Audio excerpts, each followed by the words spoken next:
steel injector should. I think that's what we have. And this is what the new replacements look like. It's got the O-ring on, a new carbon steel retaining ring, and a new injector sleeve. Okay? So, hold on.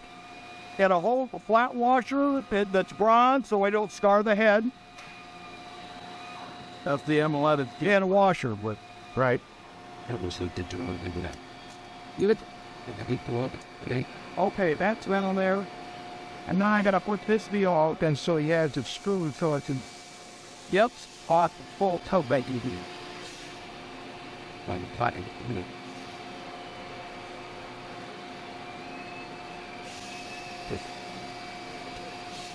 Now that's tight there. I just gotta tighten up the bottom of it.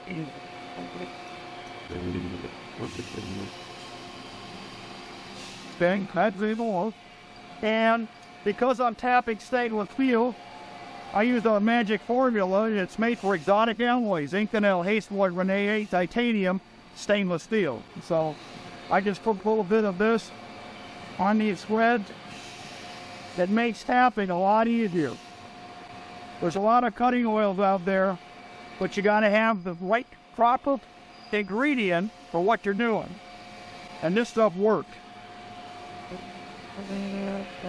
You'll be intent if you push this down through. Not creating threads. And opposite end. All things bring it up this way. Yeah. Right now he's making threads. Right after you was doing top. When our spread robo finalized it. Yep. But take this out.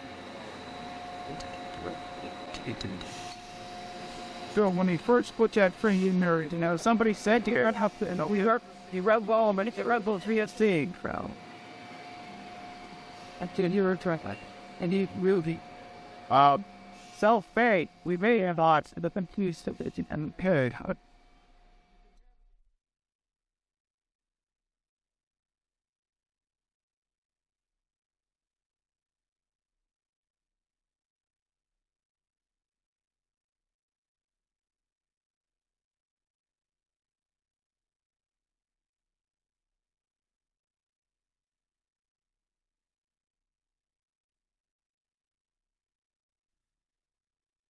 The thing is spiced on the back and off a little bit, and then of course, you know, his face and changed here. I made it up with tight and I back it off about a half a quarter. So it's the threads are relaxed when you are tight, of course, and when it's back cool. Because I gotta get the sleeve off the cooler, off of the arcades to bonding to create service. And the second one, you want differentiating butts to meet the chapel. And then here's our guide bushing with the bearing. And when that goes on there, and now this can only be done with the valves out or the springs out. Like that's why our tools trying to be with it all. And then he's what we deal with everybody says. Well,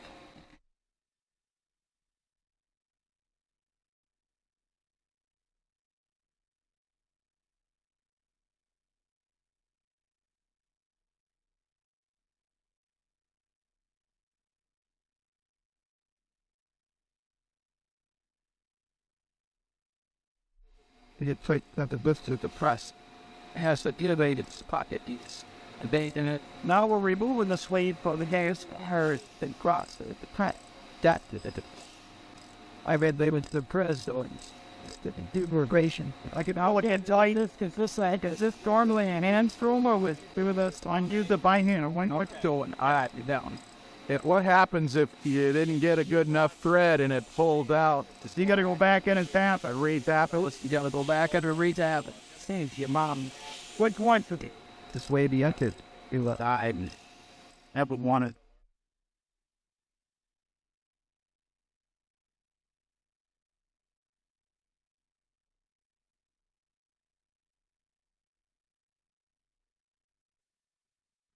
We went in and tapped it. Stabby went in with a removal tool. And now we pulled the swing on the calf thing. Okay. So, it's out. So, is that we go in and we polish it up. Now, I'm not going to take a drill, and we could take a drill, but, you know, Michael, we're just going to, we're going to fudge it. And that's good. It's a carbon steel blood. It's a carbon steel blood. So, the injector sleeve. We've got our drive-in tool. We've got an O-ring on the injector sleeve. We take the injector sleeve sticking on top of the tool. And retaining ring going first. Nope. So, it's a good question, because the reason why is once we get that down in there, we want to post that retaining ring down and it'll expand. It just falls in. You want to see that again? No. And then we take our drive-in tool, inspect that in. For a nice lot, get a dead blow hammer. But, bang. Doing the pre out loud. You can hear it hit bottom where we'll tap into that look. Which moved out the much. I think that's it. You know, and I think that's the big thing would be down what's coming up for it, give it more came out of worry. I should now go. Good morning now, but hey, we got that clean inlet. Secondary market now, it's still we start. And we take with a retaining ring till it fits. You get a primary market that's about hand there, and they're all fitting down the hole. Right, just to the here at the outer speed of the front start of the town. That's what's like it. And that it's so necessary. Says like, why isn't it good 3 hits if they're done? The buy with it together. Now the last step is to roll out this injected use of oil on the top of this. So we don't want the one that's dry. This is a bearing surface. So I like to put it on top up here and let it kind of like walk down those molars. With sand. What? What does this at? Oh, I know. It's a heat tipping.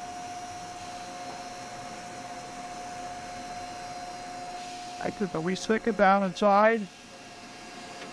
Now this screen here is to keep these rollers ripped down so the rollers are relaxed. If by chance we bump it, we didn't have the spring here, we could actually stick it inside the sleeve and the roller plate can hang it up and not be seated all the way down. So this spring helps keep tension down on that so these rollers are relaxed so we can get it inside the ejector sleeve all the way. Before we start with downward pressure and clockwise rotation. Okay? Even that right there, I'm expanding that out right now. I expanded that out. Otherwise that roller will be popped up. I'm actually working the tool right now. Wow. I like to use this. This is cool. Normally, this would be an machining guide machine or machining center where you power this tool by pulse.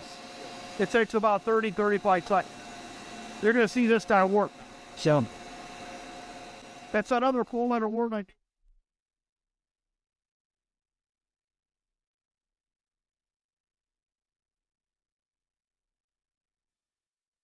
I stop my machine if I'm using my machine. Stop my machine.